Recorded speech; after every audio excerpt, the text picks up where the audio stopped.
Voces y Saberes. Un podcast que aborda temas sobre educación y comunicación. Voces y saberes, ven a escuchar. Ideas que vuelan, vamos a explorar. Hilos que se tejen, vamos a aprender. El eco del mundo lo vas a entender. Hola a todos y a todas, bienvenidos a un episodio más de Voces y Saberes. Estamos muy emocionados por nuestro segundo episodio de nuestra segunda temporada. Recuerden que Voces y Saberes es el espacio donde conversamos sobre los caminos que recorre la educación y la comunicación.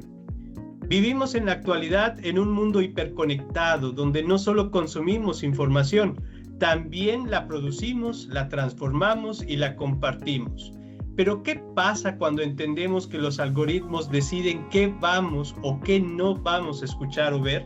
Aquí entra en juego el pensamiento computacional, un enfoque que no está ligado a la programación, sino que a la manera de resolver problemas en la era digital.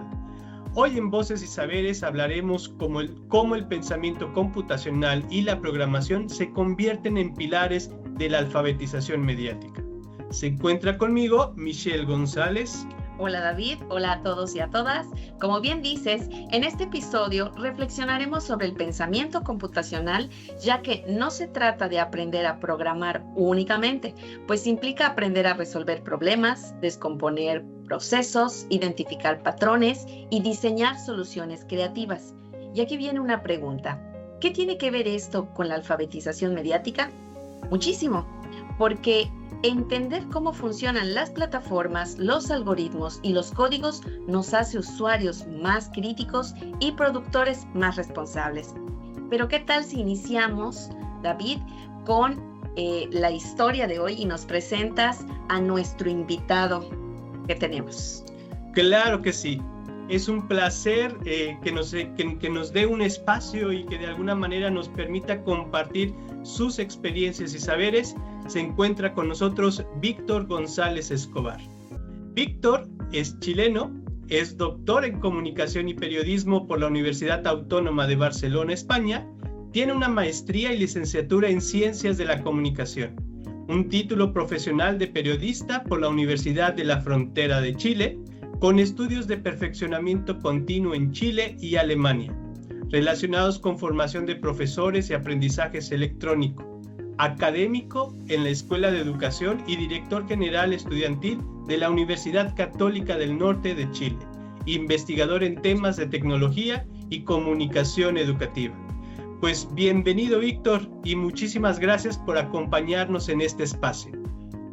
Hola David, hola Michelle, muchas gracias por la invitación y un gusto compartir este momento con ustedes. Bueno, pues vamos a iniciar con nuestra charla, si te parece, y vamos con nuestra primera pregunta. Víctor, ¿qué es el pensamiento computacional y cómo se relaciona con la alfabetización mediática? Mira, el pensamiento computacional es una habilidad que te permite la resolución de problemas. Bien, vamos a tratar de explicarlo bien en sencillo, porque son conceptos que al menos los que estamos en el ambiente de lo que es comunicación están un poco alejados, porque son más desde la informática, pero se acercan sí al trabajo, y es lo que hemos estado haciendo con diferentes colegas, entregar esta mirada hacia el mundo educativo. Bien, lo hemos incorporado también hacia fenómenos de la alfabetización mediática, porque es principalmente cómo nosotros podemos analizar problemas y plantearnos posibles soluciones, utilizando principios propios de la computación. Bien, algunos de ustedes ya lo señalaban, el hecho de la descomposición, por ejemplo, el reconocer patrones, la abstracción frente a cierto tipo de información, cómo actúan los algoritmos, por ejemplo. Entonces, cómo todo esto se va armando me permite a mí el pensar en cómo voy a resolver un problema. Y si lo llevamos al plano de los medios, al plano de lo digital, de la temática que estaban planteando, es cómo yo me enfrento al mundo de la información que tenemos actualmente. Cómo yo, siendo un usuario, una usuaria responsable de la información, responsable de los medios, bien, trabajo con esta conceptualización. Esa es un poco más o menos la idea de lo que de una mirada así muy simple frente al pensamiento computacional y a la alfabetización mediática. Ok, y hablando de esta responsabilidad que se tiene en vincular el pensamiento computacional con la alfabetización mediática, ¿por qué considera que deberíamos enseñar pensamiento computacional a los estudiantes de todos los niveles, incluso a quienes no se vayan a dedicar a la programación? Sí, mira, es sumamente importante, incluso en el currículum escolar en Chile, está contemplado el pensamiento computacional, ¿ya? Porque cuando tú lo consideras desde el punto de vista de cómo yo diseño una solución a una problemática. Bien, que en sus inicios parte por un tema propiamente del mundo informático. Es decir, el informático, ¿qué es lo que revisa? Se le pide una alternativa de solución a algo y él te va a generar esta propuesta de. Ahora, ¿cómo lo hacemos? ¿Cómo le digo yo a mi hijo que está en el colegio? Mira, frente a lo que tú estás revisando en internet para hacer un trabajo, bien, para revisar información, ¿qué elementos haces? ¿Qué es lo que trabajas? Lo más probable es que me va a decir, mira, yo entro al navegador, busco información y después tomo los datos más relevantes y desarrollo mi trabajo. Ya, entonces vamos poniendo el nombre a eso. Si tengo un problema, por ejemplo, ¿qué problema? ¿Ya? Puede ser la característica de las aves que migran desde el hemisferio norte en América hasta el hemisferio sur, por ejemplo. ¿Ya? Y empiezo a ver cuáles son los tipos de aves, cuánto se demoran, cuánto tiempo toma ese viaje. Bien, empiezo a ver qué elementos son los que se van repitiendo y ahí van apareciendo esta conceptualización. Si primero descompongo, ¿quiénes participan de este acto migratorio? Están las aves. ¿Qué condiciones atmosféricas tienen que darse para que las aves puedan viajar? ¿Ya? ¿Qué elementos son los que se pueden ir repitiendo, ¿ya? Para que las aves puedan cumplir todos los años su ciclo? Ahí yo empiezo a ver patrones. Después, ¿qué otros elementos son claves que tienen que darse siempre? Las aves tienen que tener tales características, van a aprovechar tal época del tiempo, empiezo a hacer la abstracción. Y eso yo lo puedo después detallar. ¿Bien? Entonces yo después diseño mi algoritmo, mis pasos lógicos en los cuales yo me voy a plantear que, mira, ¿sabes qué? Si yo quiero estudiar, por ejemplo, cómo migran las aves desde el hemisferio norte al hemisferio sur en América, tienen que darse todos estos pasos. Es decir, tienen que darse toda esta secuencia lógica para que esto se pueda dar. ¿Ya? Y ahí tenemos un caso muy sencillo de una situación que aquí en la ciudad donde yo vivo, en el norte de Chile, en Antofagasta, en la costa, se da todos los años. Todos los años recibimos aves migratorias que vienen en la época del verano. Bien, ya deberían empezar a llegar en septiembre, octubre, empiezan a llegar las aves migratorias y están hasta marzo, abril, y después ya toman el rumbo nuevamente hacia el norte. Ahí hay un caso concreto, entonces yo puedo tomar desde los estudiantes de educación básica o de primaria, observar la naturaleza y empezar a analizar estos elementos. buscamos información en internet, pero de algo concreto que está ocurriendo en la realidad. O si lo quisiéramos llevar a un plano mucho más cotidiano, bien, para hacer un taco, ¿ya? ¿Qué tengo que hacer yo cuáles son los elementos que constituyen un taco? Está la tortilla, depende del tipo de taco que tú quieras preparar, tiene ciertos elementos, bien, para que un taco sea de las características de un taco. Si la tortilla tiene que ser tortilla de maíz, no es lo mismo el taco con la tortilla de trigo, bien, va a tener otro sabor, ¿cierto?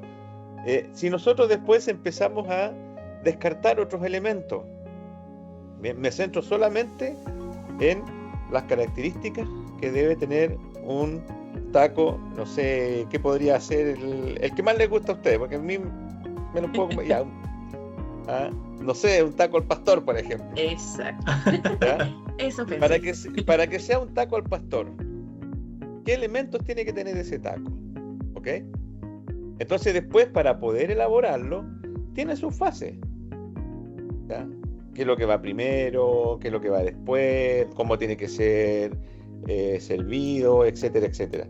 Y ahí ya tenemos también una aplicación a una situación mucho más cotidiana todavía, y que la podemos ver todos los días, que es con un alimento. Claro. Aquí hay algo sumamente interesante en este pensamiento lógico computacional, porque indudablemente en el mundo que vivimos, que se ha automatizado todo y en el cual esperamos una respuesta lo más inmediatamente posible, empezamos a descubrir que este tipo de pensamiento necesariamente tenemos que hacer un alto, ¿no? Un alto para poder ir reflexionando sobre cierto tipo de condiciones. Inclusive tú comentabas sobre la problemática, y eso genera una visión totalmente distinta del entorno. Yo recuerdo, por ejemplo, cuando era niño, comúnmente los problemas matemáticos se generaba ya la situación problemática y te decían, hay que entender el problema. ¿Qué es el problema? ¿Cuáles son los datos? ¿Cómo o cuál es la fórmula que tienes que atender? Y si hay algún tipo de sustitución de esa fórmula a los datos que tienes, la realizamos. Si hay un método de comprobación, pues se hace la comprobación y se verifica que eso está en relación a este ejercicio. Y esto indudablemente genera una disposición de estar atento a un proceso y a un procedimiento mucho más consciente, mucho más atento a lo que desarrollamos, a diferencia de lo automatizado y de la respuesta inmediata que estamos buscando. Ante esto, por ejemplo, ¿qué papel juega la programación en la comprensión crítica, no solamente de los medios y las plataformas digitales, sino también en la vida cotidiana de los estudiantes en formación? Mira, en particular con la programación es cuando esta problemática que les da el pensamiento computacional, ellos la puedan bajar a algo cotidiano. ¿Y qué es lo que se prueba? ¿Cuál es la solución informática que le damos al problema? Y lo podemos trabajar con programación. Bien, hay una infinidad de aplicaciones que se pueden trabajar, que le permiten al estudiante él construir, él hacer su propia programación. Acá nosotros hemos hecho muchos ejemplos, muchas pruebas con dos aplicaciones que son, bueno, después que uno las ha utilizado las encuentra fáciles, pero cuando la aplicamos con nuestros estudiantes de pedagogía, nos dimos cuenta lo rápido que ellos podían trabajar, la que era Scratch, ¿ya? Y App Inventor, que son aplicaciones que, por ejemplo, con App Inventor podíamos hacer una calculadora para medir las calorías de un producto, ¿ya? Y ellos mismos hacían el problema de ellos era cómo hacer el cálculo de calorías de un producto, de determinar la cantidad de calorías. Vamos al ejemplo del taco. ¿Cuántas calorías da un taco? Y ellos podían generar su propia aplicación. Entonces se daban cuenta, entendiendo la lógica del problema, veían cómo podían encontrar la solución a través de una aplicación en particular. Utilizamos la misma aplicación para trabajarlo con un curso de investigación, por ejemplo, ¿ya? Donde los estudiantes generaron su propia aplicación muy pequeñita para capturar datos con el teléfono celular y datos offline, porque el problema que les entregamos era ustedes van a ir a aplicar una encuesta en algún lugar y lo más probable es que tengan problemas de conectividad. Entonces, ¿cómo haces tú la captura de datos que te genera automáticamente, se te genera en una base de datos en el teléfono, pero con una aplicación sencilla? Bien, y lo probamos con una pequeña aplicación muy similar a la calculadora de calorías, pero ahora para entregar algunas respuestas de una encuesta muy, muy simple, desarrollada por ellos mismos. Entonces lo que nos dimos cuenta es que en los estudiantes, ellos buscaban después cómo avanzar un poco más. Es decir, nosotros llegábamos hasta ahí, pero después se les ocurría, oye, ¿y si yo puedo hacer esto? Si puedo hacerlo de acá, si al taco además le agregamos esto otro, ¿qué pasa si nosotros un taco será el mismo efecto con una gaseosa? ¿Será lo mismo efecto con agua sin gas? Cosas así. Y ellos nos demandaban más, porque obviamente estaban mucho más cercanos con los juegos. Por lo tanto, tomábamos un elemento que era el aprovechar una herramienta que es mucho más cercana a ellos, pero démosles otro contexto. Y ahí es donde entraba en juego el pensamiento computacional, que podía ser algo muy estructurado, porque están las fases y uno no va a andar pensando, ya, ahora voy a hacer la descomposición. Entonces, la descomposición, ¿cómo me conecto con mis compañeros del podcast Voces y Saberes? ¿Ya? A ver, el reconocimiento de patrones, no, es que siempre hay una pregunta, después una respuesta, después aquí, después pregunta él, después responde. Ya, pero ¿cuál es la información relevante? Es que cada capítulo tiene un tema en específico. Bien, entonces veamos cómo si hay algún algoritmo detrás de esto. No hacemos eso. Nunca lo hacemos. Lo sabemos, sí. Bien, sabemos que en el caso de este podcast hay una estructura, hay dos presentadores y hay un entrevistado.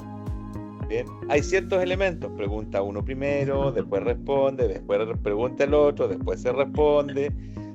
Son ciertos elementos que, si lo llevamos también al plano de la comunicación, vemos cómo interactúa en una entrevista, cómo se interactúa en una entrevista. Entonces veamos otro elemento. Pensamiento computacional en una entrevista. Bien, ya. ¿Y cómo podemos aplicar la programación? Veamos alguna aplicación que me permita a mí llevar de mejor manera esto y que el propio usuario, que sea el estudiante que está preparando, desarrolle su propuesta a través de aquello. Uno pensaría, por ejemplo, a ver, ¿qué podemos agregarle a un podcast? Un bot. Que a medida que estamos hablando, un bot vaya registrando lo que estamos conversando, que seguramente si tenemos ahora una aplicación de inteligencia artificial, la aplicación de inteligencia artificial nos va a tomar un resumen de lo que estamos hablando. Porque en algún momento alguien pensó que en la pandemia, sobre todo, si lo llevamos al tema de la pandemia, se hacían muchas reuniones y era una necesidad tomar apunte de las reuniones. Bueno, la inteligencia artificial me puede entregar esa solución. Y ahí entra la otra lógica de cómo avanzar sobre aquello.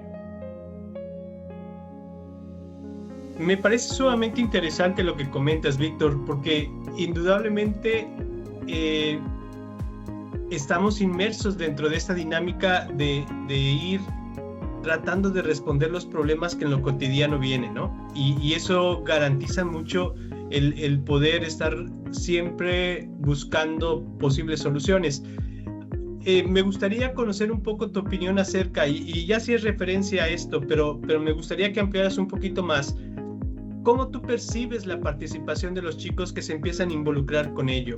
¿Cuál es la actitud que tienen ante la misma dinámica del pensamiento de programación o computacional sin tener, por ejemplo, la tecnología a un lado?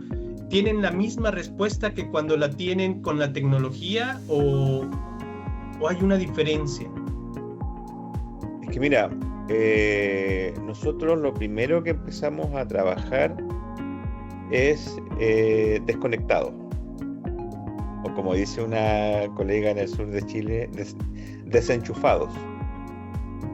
Bien, porque lo principal es entender primero qué es lo que está pasando. Porque si nos damos cuenta, estos 4 elementos, los 4 pilares que tiene el pensamiento computacional, no necesitas de la tecnología para comprenderlo.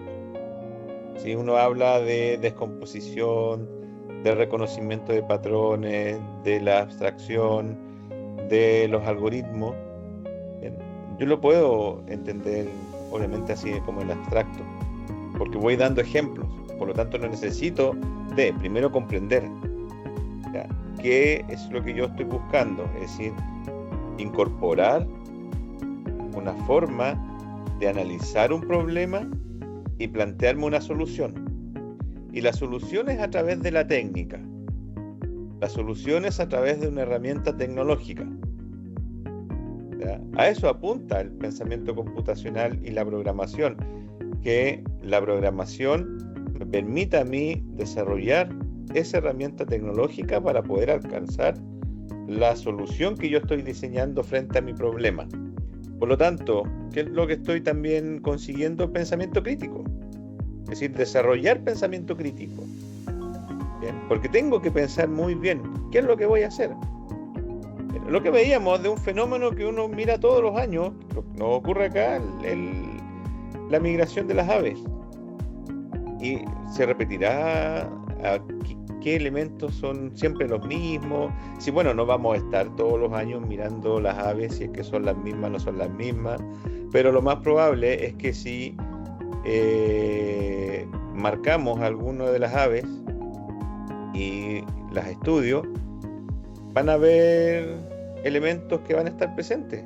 Las rutas migratorias, si es que no hay ningún cambio a nivel atmosférico o que se muevan, no sé, un cambio muy extremo, que los polos se muevan, los polos geomagnéticos se muevan y eso hace que se desorienten, pero van a tomar siempre el mismo camino. Bien, van a volar siempre en un grupo similar. Entonces nosotros podemos tomar de estos elementos y mirar lo cotidiano, porque ¿qué es lo que busca? Plantear una propuesta de solución a un problema de una manera creativa, y me apoyo de una técnica para poder alcanzar esa solución, y que puede ser una aplicación como las que les comenté u otras. Bien, por ejemplo, acá un colega en matemática, ¿qué es lo que trabajó? Trabajó con GeoGebra, una aplicación matemática, ¿ya?, para, por ejemplo, llevarla al plano de lectura de mapas. Que es algo que, no sé, a los que nos gusta viajar, tenemos que saber leer un mapa, leer la geografía de un sector. Y lo trabajó con GeoGebra, que lo podría haber hecho él con algo mucho más, no sé, si fuera como matemática pura, sin un ejemplo concreto, que muchas veces le criticábamos a nuestros profesores de matemática porque no veíamos la matemática. Es decir, el que no es matemático, nosotros creo que no somos matemáticos los que estamos acá. Bien, no vemos una fórmula en un puente. Los matemáticos sí la ven, los ingenieros sí la ven. Entonces, ¿cómo lo podemos acercar? Que ahí tenemos otro problema. Entonces, ¿cómo yo acerco algo, en este caso de matemática, de alguna fórmula, etcétera, a algo concreto que puedo ver todos los días, como es un puente? Y me aprovecho, en este caso, de este tipo de herramientas.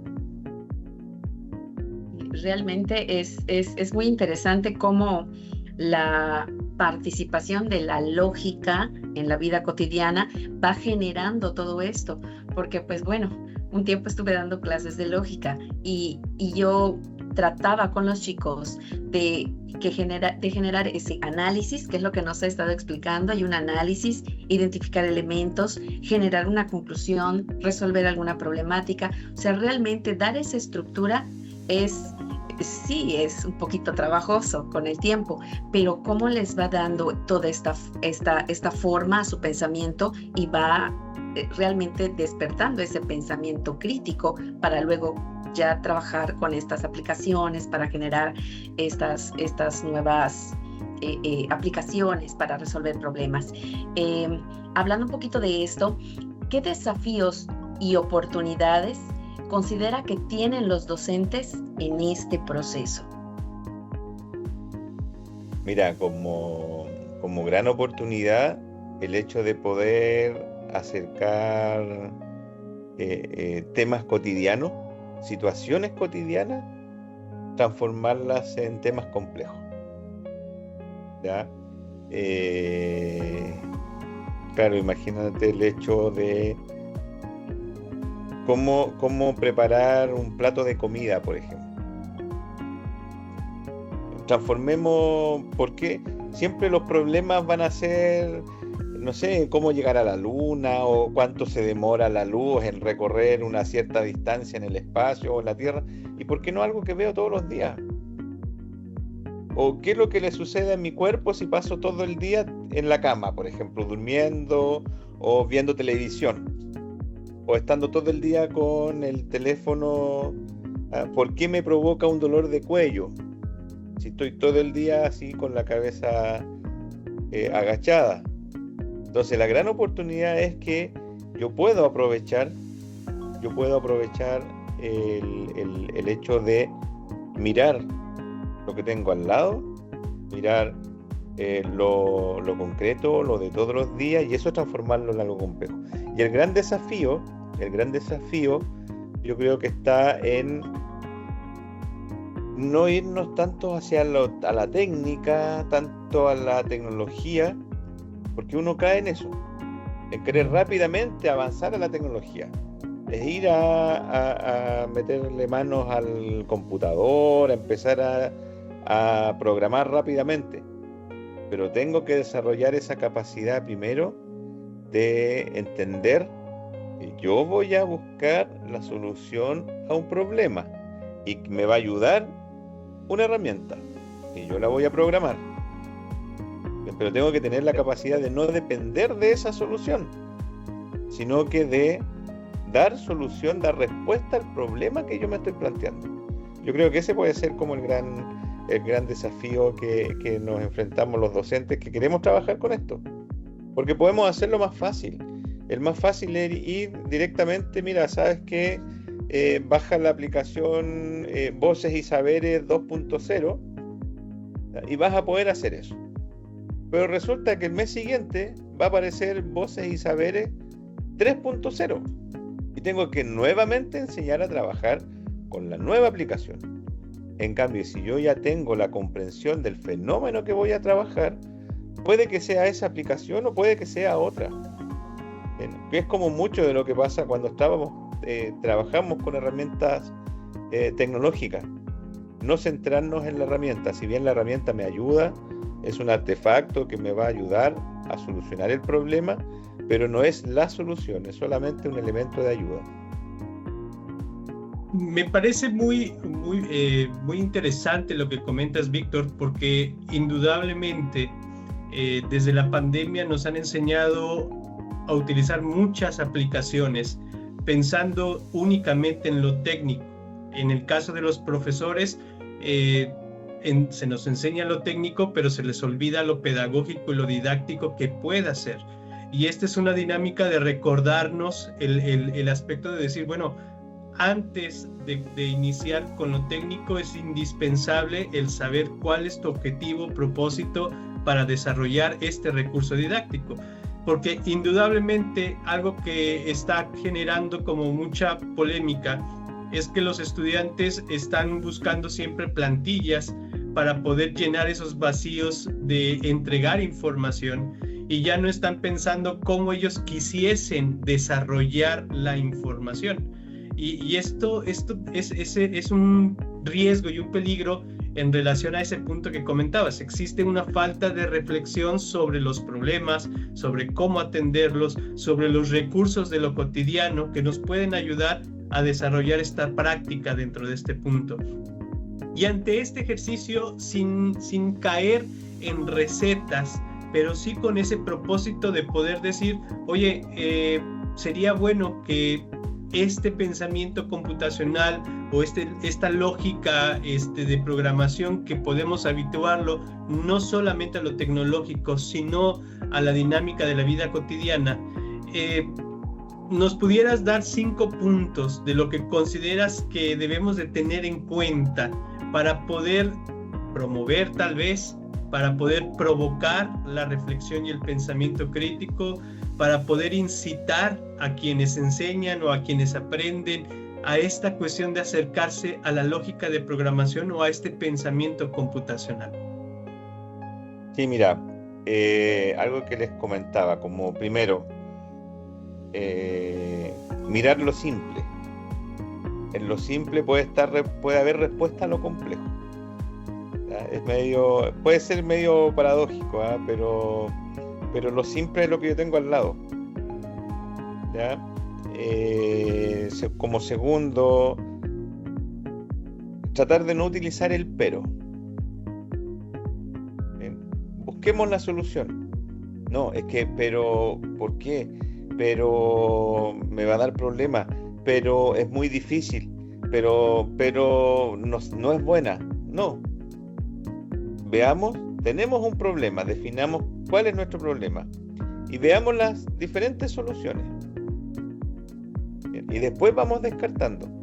Este es más probable de llevar o no llevar. Por eso el pero antes de no. ¿Ya? Tener claro qué es lo tercero, el objetivo. No perder de vista que mi objetivo es la solución a un problema. ¿Ya? Una solución innovadora, no más de lo mismo. Bien, por lo tanto, mira, primero, mirar lo simple. Puedo tener respuesta en lo que está todos los días. Si los que estamos en comunicación nos gusta mirar mucho la gente, vemos, observamos, escuchamos y encontramos ahí, bien, en lo que puede estar al lado nuestro. Lo segundo, evitar los peros. ¿Ya? Lo tercero, tener la claridad del objetivo que yo voy a alcanzar. ¿Ok? Si planteamos un cuarto tips, es no tener miedo al resultado. Bien. Y como último, confiar mucho en mis estudiantes. ¿Ya? Ahí nuevamente llegamos al pero. No, es que ellos saben más que yo. Sí, pero yo tengo más recorrido. Bien. Ellos son más rápidos, pero no siempre el que es más rápido llega primero. Llega antes. Nosotros que ya estamos trabajando con ellos, conocemos las herramientas, somos de una generación anterior, manejamos la metodología, tenemos el recorrido de lo que sabemos cómo hacer las cosas. Lo otro nos ayuda, sí, pero hay muchos elementos que quedan de lado si es que yo voy directamente a la técnica. Bien, lo que veíamos al principio. Vamos directamente a trabajar con la máquina, con el programa, con la solución tecnológica, o tomamos un poco de tiempo y pensamos muy bien qué es lo que queremos hacer. Yo creo que por ahí sería como una humilde 5 tips o recomendaciones que podría entregar. Me han gustado mucho estos 5 tips y creo que me voy a quedar. Adopto el primero, que es el mirar lo simple, lo que está alrededor que tenemos, y el no a los peros. Lo interpreto como no me digas cómo no, dime cómo sí se puede hacer algo. Entonces es ese buscar, el no quedarte con ese pero. Entonces eso me ha encantado y para llevar a la práctica todos los días. Y pues una preguntita más, a manera de cierre, algo que quisiera comentar, algo que se haya pasado, que diga, se me pasó decir esto, que quisiera compartir para ir cerrando. Mira, cuando uno ve pensamiento computacional y programación y alfabetización en medio, son como mundos muy distantes. Bien, pero si nos vemos nosotros ya, si le aplicamos el pensamiento computacional a lo mismo, son situaciones que están completamente unidas, porque yo cuando voy a trabajar en medios, sobre todo por ejemplo ahora con tanta desinformación que hay porque si miramos los medios, según lo que aparece en internet dando vuelta por todas partes, ya estamos en una guerra entre Estados Unidos y Venezuela.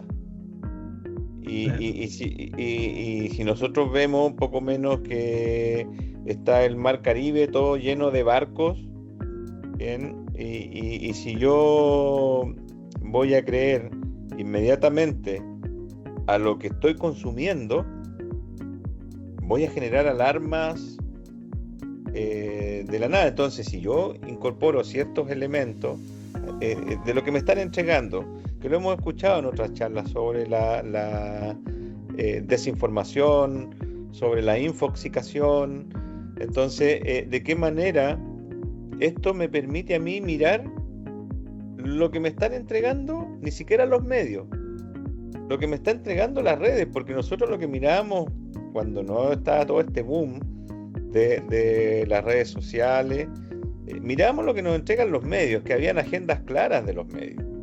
Ahora, ¿quiénes llevan las agendas? Cuando cualquiera puede publicar un video en redes, cualquiera puede sentarse, lo clave de esto, sentarse frente a un micrófono, encender una cámara y viralizar algo. Y siempre va a haber alguien que va a creer. Entonces, de parte nuestra, está en que transmitamos a nuestros estudiantes, ojo con lo que estamos trabajando. No estoy generando una alarma, sino que yo lo que te quiero decir es que tú mires muy bien, escuches muy bien qué es lo que te está llegando y que corrobores lo que siempre hacemos en comunicación, sobre todo en el periodismo, corroborar las fuentes. Es decir, si no logras distinguir qué es lo que se está produciendo de información, lo que te está llegando, mira con un ojo desconfiado. Bien, porque no lo que estamos viendo, estamos escuchando puede que sea cierto. Porque hay muchos poderes ocultos por ahí que quieren que haya una alarma. Porque eso va a significar que todo el día estemos pendientes del teléfono o de las redes mirando qué es lo que está pasando. Y resulta que alguien nos está inventando historias y esas historias se están difundiendo, se están viralizando, porque son historias bien construidas. Lo peor de todo es que hay muchas de esas historias que son bien construidas y otras que de plano son parodia o son lo peor de lo que pueda estar dando vuelta en la red, ¿ya? Pero eso también es lo importante de cómo yo puedo utilizar este tipo de herramientas, generar pensamiento crítico, generar una conciencia crítica de lo que estamos consumiendo actualmente con las redes, sobre todo con las redes sociales. Víctor, te agradecemos mucho por este espacio. Yo creo que en esta última participación tuya nos resumes también esos 5 puntos. Ante la desinformación, lo primero hay que ser simples. ¿Cuál es la evidencia del suceso, del hecho, de lo que se está comunicando? Y los peros vendrán después. Es que los peros están en función de, es que tiene muchos likes, es que tiene... No, espérate. Vamos a mirar la misma evidencia y poder ir reconociendo los objetivos que estos medios o estas redes están tratando de vendernos, ¿no? Y eso es lo que va configurando un poco esa práctica. Pero te agradecemos mucho. El tiempo del podcast siempre es reducido y de alguna manera estos espacios siempre nos dejan como con ansiedad de algo más, ¿no? O sea, de ir tomando o un vinito o un café y seguir con la charla, la tertulia para poder desarrollarlo. Pero yo creo que va a haber otras oportunidades y esperemos que nos puedas brindar otros espacios para seguir hablando de este tema y de otros. Muchísimas gracias, Víctor. Vamos a ir cerrando entonces. Hoy descubrimos que el pensamiento computacional no es solo para programadores, sino para quienes quieren comprender y transformar el mundo digital. Recordemos que alfabetizar hoy no es solo leer y escribir, también es pensar, crear, cuestionar con la ayuda de la tecnología. Gracias por acompañarnos en Voces y Saberes. Comparte este episodio con aquellos que creen que el pensamiento computacional solo consiste en programar o aquellos que les interese la tecnología. Así es, David. Muchísimas gracias, Víctor, por estar con nosotros. Agradecemos también a ustedes por permitirnos compartir estas voces y experiencias. No se les olvide seguirnos en nuestras redes y plataformas de podcast, YouTube y Facebook. Nos escuchamos en el próximo episodio, donde seguiremos contando experiencias y saberes sobre educación y comunicación. Recuerden que educar es comunicar y comunicar es educar. Sigamos aprendiendo juntos. Hasta la próxima. Hasta la próxima. Chao, gracias.